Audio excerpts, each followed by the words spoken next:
high price of housing. I'm hearing a lot of frustration about politicians who say all the right things and then fail to follow through. And that's where I think Jagmeet Singh is really different. He's talking about how to really make life better for people in Ottawa and across Canada. He is the only leader who's taking on the rich and the well-connected. He's the only leader who's going to take on powerful insider lobbyists. And he's the only leader that's really in it for you. And that's why I am so proud to be running under Jagmeet's leadership.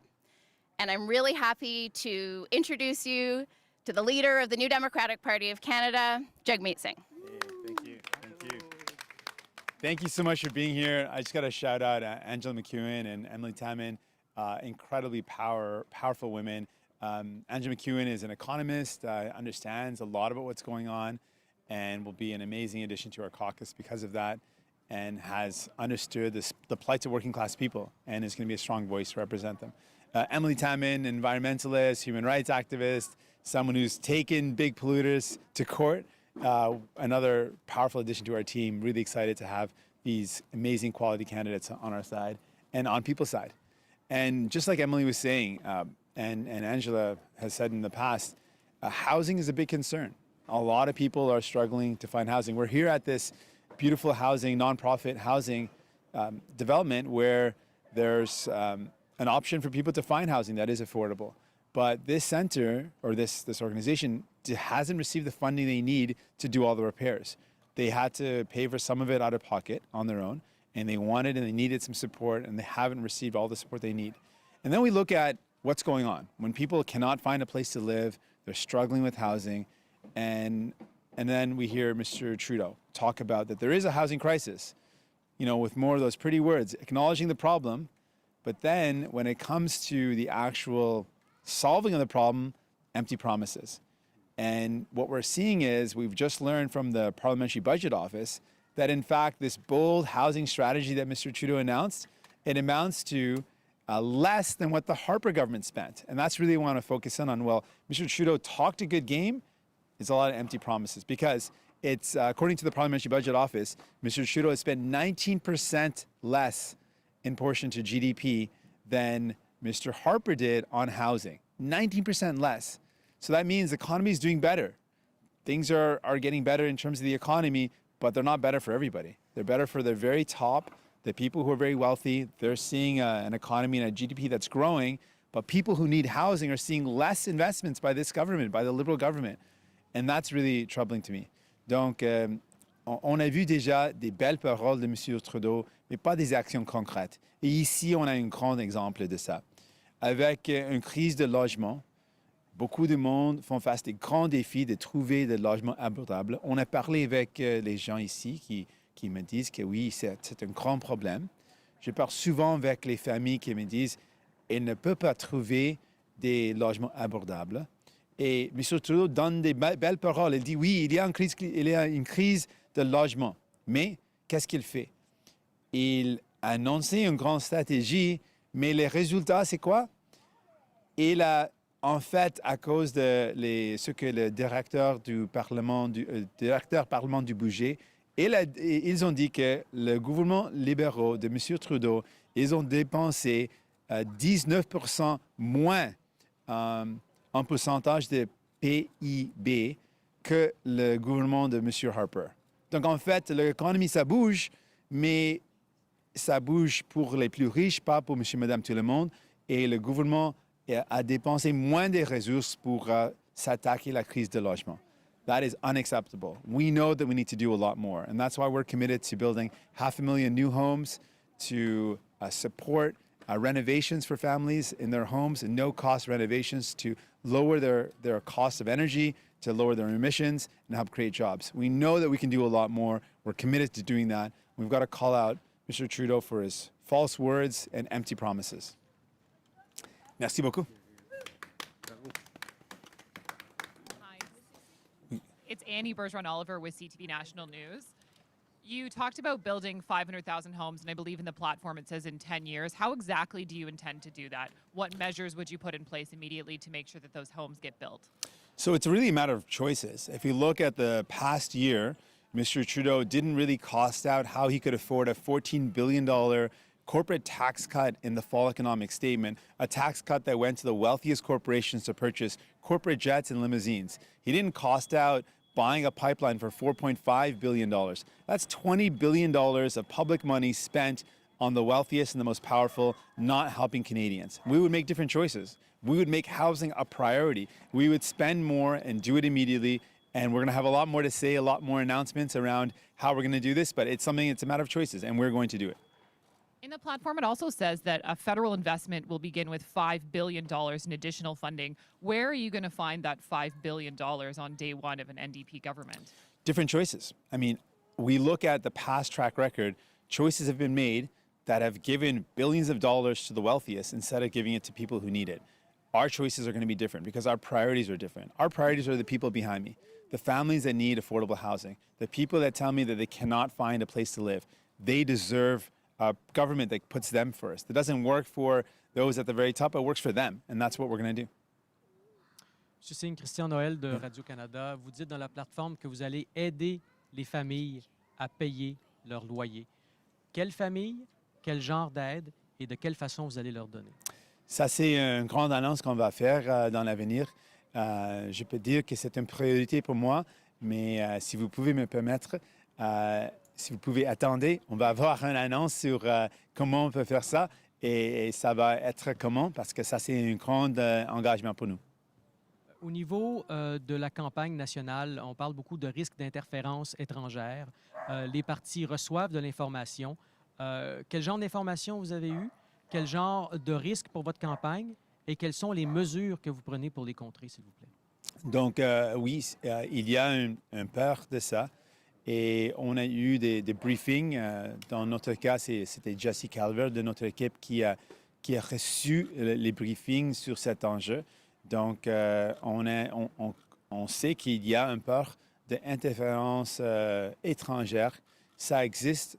On a eu des exemples de ça dans les autres pays comme les États-Unis. Donc, on va faire attention, on va rester attentif et on est en train de recevoir plus d'informations sur ce qui est arrivé. Et on peut vous donner plus de détails avec M. Calvert qui a reçu le briefing. Donc, c'est quelque chose que dans notre équipe, M. Calvert a reçu l'information. Donc, on peut vous connecter avec M. Calvert pour vous donner ce qu'on a reçu comme information. Hi, Mr. Singh. Good morning. Hi. Hi. I just want to follow up on one of the questions earlier. So, Sure. $5 billion in the first year for housing—that's a big chunk of cash. Yes, it is. And I'm sure you figured out where to find that money. Can you give me the specifics on that? Yeah, so I mean, looking at the past year, I just want to give you the contrast. The previous government did not give you any sort of budgeting or costing for spending $14 billion to give the wealthiest corporations the opportunity to buy corporate jets and limousines. That is not a choice we would make. Instead of that $14 billion blank check that Mr. Trudeau wrote to the wealthiest corporations, we're saying we need to invest in housing. That is a contrast that we have. Instead of buying a pipeline for $4.5 billion, again, not something that Mr. Trudeau costed out, didn't tell people that how he's going to pay for it, went out and did it. When something's a priority, Mr. Trudeau seems to go out and do it, but it hasn't been a priority to make people's lives better. We believe our priority should be investing in people, investing in housing, and that's what we're going to do. I want to ask you about this specific riding, too. This is the second time you've been to this riding. So, are you feeling confident about it? And what specifically still needs to be done to win it? We've got an incredible candidate, so that part is done. And now we've got a campaign that we're going to continue fighting. And we're going to let folks know, and really in this campaign, what's it all about? It's about the fact that we've had governments in Ottawa, conservative and liberal, that have made life easier for the well-connected, have let them get ahead, and people have fallen behind. We want to change that, and we can change that together. Well, I mean, we look at the track record of this Liberal government. You know, as the environmental minister, the environmental commissioner has reported on the past 4 years of Liberal government and said they failed. They failed to act. They failed to do anything significant to reduce emissions. And they are not meeting their Paris targets, and they're not doing what's needed. Effectively, the Liberal government's said a lot of nice things and hasn't delivered. And that's a message that we're taking to people. that they might say some nice things again in this election. I'm sure they will. They're going to say a lot of nice words, but how can you believe them? How can you trust them? After 4 years, people's lives have not become better. People's lives are still in a position where they're struggling to find housing. The housing crisis hasn't improved. We're going to change that because we're going to make better choices. Oui, bonjour, Monsieur Singh, Hélène Buzetti du Devoir. Aujourd'hui, Bonjour, c'était longtemps. le gouvernement Legault fera part de ses demandes aux chefs fédéraux. Vous avez parlé de l'immigration. Une des choses que M. Legault désire, c'est avoir le droit d'imposer un test des valeurs comme condition pour devenir citoyen et de pouvoir réduire certains seuils d'immigration dans certaines catégories. Si vous êtes premier ministre, laisseriez-vous le Québec faire ça? Non, ce n'est pas où on va mettre nos efforts. Ce qu'on va faire, c'est de donner plus de ressources pour l'intégration. Et quand j'ai parlé avec les gens au Québec, le grand enjeu, c'était intégration.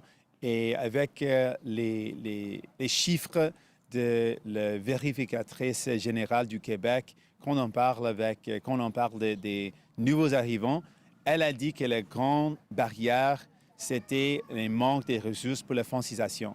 Et si quelqu'un n'a pas la langue et accès aux ressources pour apprendre la langue, ça crée une grande barrière pour mieux contribuer dans la société, de mieux intégrer. Donc, tous les nouveaux arrivants, nouvelles arrivantes veulent contribuer. Donc, ce qu'on va faire, c'est de mettre nos efforts pour mieux financer la francisation. On a annoncé une grande augmentation de le financement, 73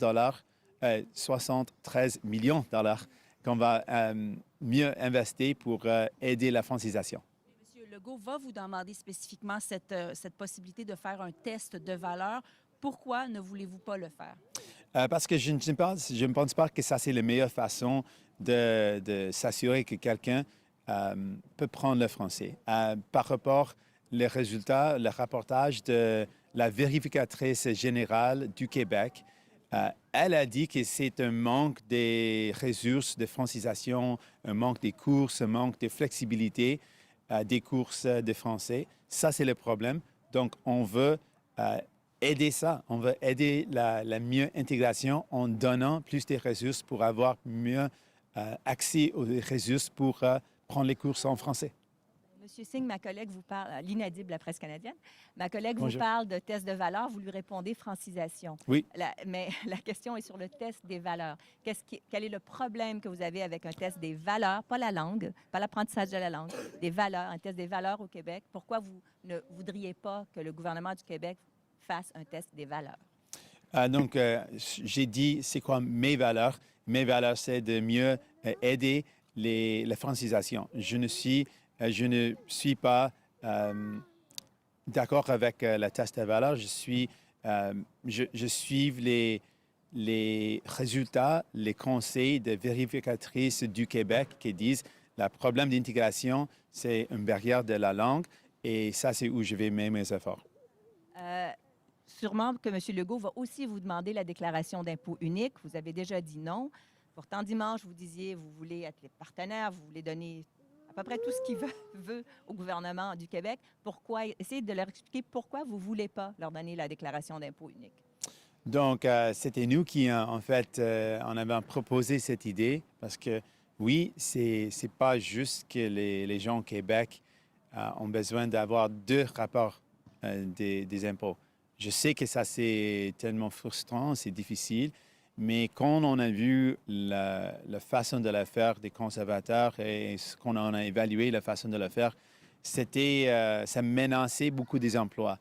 Et en particulier les emplois dans les régions où ces emplois sont vitaux, donc tellement importants. Donc, à cause de ça, on ne veut pas menacer les emplois. C'est important de garder ces emplois. Donc, ça, c'est pourquoi on dit qu'à ce moment, il n'y a pas une façon pour régler cette question en ne pas menacer les emplois. Mr. Singh, Lee Berthiaume from the Canadian Press. You've made a lot of promises, including one today, that are going to cost the government money. What is your plan for eventually balancing the budget, and do you have a timeline?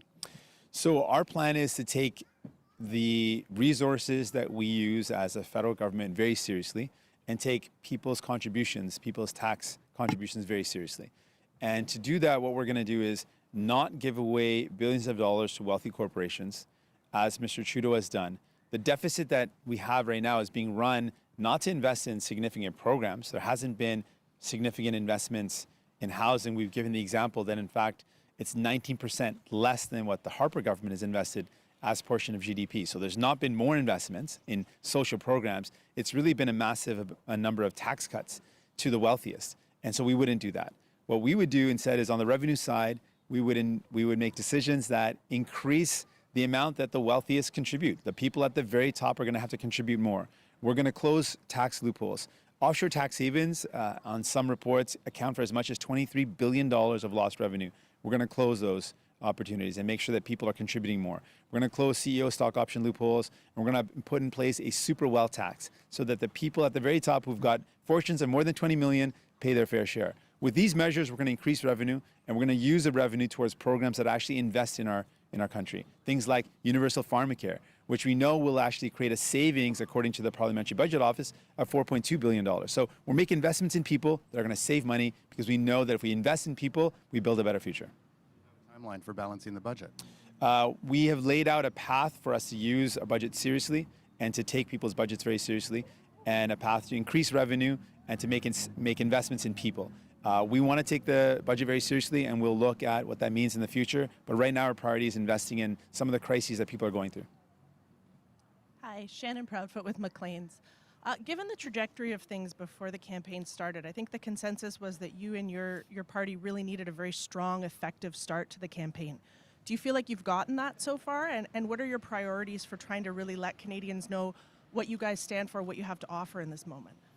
Yeah, I'm really proud of our first week, and mostly because we were able to put forward what people are going through. I've met so many people across this country that are worried about the future, but still have this desire to take care of one another. Canadians really want to take care of each other. And building on that spirit of taking care of each other, we put forward ways to do that with our commitments to building a healthcare system that covers people from head to toe, with our commitments to make the very wealthiest, the people at the very, very top, contribute more to building these programs that will help lift each other up. These are things that people are saying, you know what, this is what we believe in. I'm excited because people tell me that they're seeing themselves reflected in our campaign. And I'm proud of that. And during the debate, I was able to share the stories of people that I met. And their stories, they told me they feel like no one really listens to them. No one really hears what they're going through. And I wanted those people to know, I do hear you, I care, and I want you to know we're going to use whatever resources we have, whatever platform I have, to share the stories of people that we meet. What would you identify as the most important weak spot for your campaign to shore up over the next 4 or 5 weeks? Well, you just want to, what this campaign is about is really letting people know that there's a really important choice to be made in this election. And that choice is going down the same path with kind of the old boys club, the conservatives and liberals, that really help out their well-connected insider friends, make it easier for multi-billionaires and powerful corporations to get ahead, and people keep on falling behind. And I really want folks to know that we can change that. If we work together, we can build a brighter future, and that means making investments in people, not what Mr. Trudeau did, for example, waiving corporate loans in 1 year to the tune of $6 billion, while he charged students on their debt $3 billion. I want to do things differently and say, let's waive student debt, the 3% or the entire interest on student debt entirely on day one, and make the wealthiest pay their fair share. That difference is what I want folks to know. Good morning, Mr. Singh. I'm morning. Charlie Pinkerton from iPolitics. Hey. I'm going to read something that Elizabeth May said yesterday regarding yourself. She was speaking about Pierre Nantel, and she said, I find it appalling the way he's being attacked. He was recruited to federal politics by Jack Layton. Jack Layton trusted him. I gather Mr. Singh doesn't, but I'd also ask New Democrats who they knew better and whose judgment they trust. Do you have anything to say in response to this? Oh, no, not at all. I mean, my focus is on Mr. Trudeau today. I'm talking about the fact that he made a bold announcement around the housing strategy, but it turns out he's spending 19% less than Mr. Harper if we look at percentage of GDP. That, to me, is appalling. That's what I'm offended by, that a government can say on one hand that there's a housing crisis, but on the other spend less than a conservative government as percentage of GDP. That, to me, is what we need to focus in on, and how we can make better choices to build a brighter future for people. And just on this riding, the Liberals seem pretty confident in Catherine McKenna. I'm wondering what indicators you have or the party has that show that it's winnable. We had an incredible rally when we launched the campaign office a couple of days ago with Emily Taman. We've got a great candidate. People are let down, I think, when they look at their lives. They say after 4 years of Mr. Trudeau being in government, Is it easier to find housing? Is it easier to pay your bills? Are your cell phone bills more affordable? And people are going to say no. We're paying the highest cell phone bills in the world, in internet services in the world. And Mr. Trudeau, instead of making things more affordable, met with the telecoms lobbyist more than 875 times. And that really shows his priorities. He's rather help out the lobbyists for the telecom and make life more expensive than make life more affordable for people. We're focused on people, and I'm pretty confident when people look at the options, they see Liberals that want things to stay the way they are, Conservatives are going to cut services, and New Democrats that want to invest in people, they're going to choose us. Mr. Singh, David Battistelli, Omni Television. You answered this in the Quebec context, but in terms of newcomer integration, spending on reducing these barriers to integration nationally, what's your plan? What's the investments you're looking at? Well, I think we benefit a lot when we bring people in from around the world. And one of the things that we need to do better is to make sure the international training and experience that people come with is recognized. And so that's a commitment I want to make, that when people come to this country with so much international training and experience and then can't use that in their fields and they can't contribute back for all of us, but also for themselves, they can't live their best lives because they're not working in the fields that they've trained for. I think we all miss out. And that's where I want to make some serious commitments to helping better connect those talents with the opportunities and recognizing those talents. Thank you. Si on peut revenir à votre annonce d'aujourd'hui, Oui. hier, la mairesse de Montréal a réclamé 12 000 logements abordables. Est-ce que dans votre annonce de, c'est quoi, 500 000, vous avez dit, logements, est-ce que là-dedans, il y a de la place pour 12 000 logements à Montréal? Qu'est-ce que vous répondez à Mme Plante? Oui, donc ce qu'on va faire, c'est vraiment d'investir pour bâtir des logements abordables à travers le Canada. Ça inclut les centres urbains et on va mettre un emphase où on a besoin de logements abordables, où il y a une population et qui a besoin. Mais en fait, on a besoin de faire des investissements à travers le pays. Oui, M. Singh, je voulais revenir sur votre annonce plus tôt cette semaine là, sur les évaluations environnementales et le droit du Québec. Oui.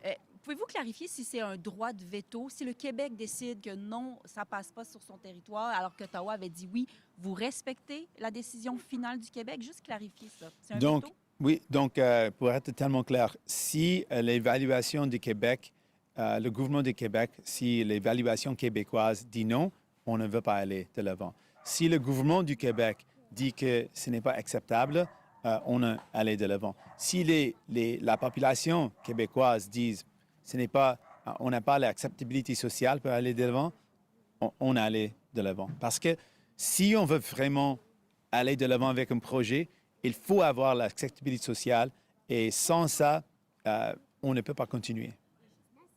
Pourquoi ne pas donner ce droit-là aux autres provinces? Je pense par exemple à la Colombie-Britannique avec Trans Mountain qui pourrait dire « Hey, nous aussi, on a de l'inacceptabilité sociale. » Donc, pour le Québec, on a une approche différente et unique et je suis fier de ça. C'est évident que le Québec est différent et il faut avoir une approche unique pour le Québec, donc c'est normal. Mais je peux dire aux autres provinces et territoires, avec un gouvernement néo-démocrate, on jamais impose un projet sur les provinces. Ce n'est pas efficace. On ne peut pas continuer avec un projet s'il y a une grande opposition. Donc, c'est toujours important d'avoir l'acceptabilité sociale.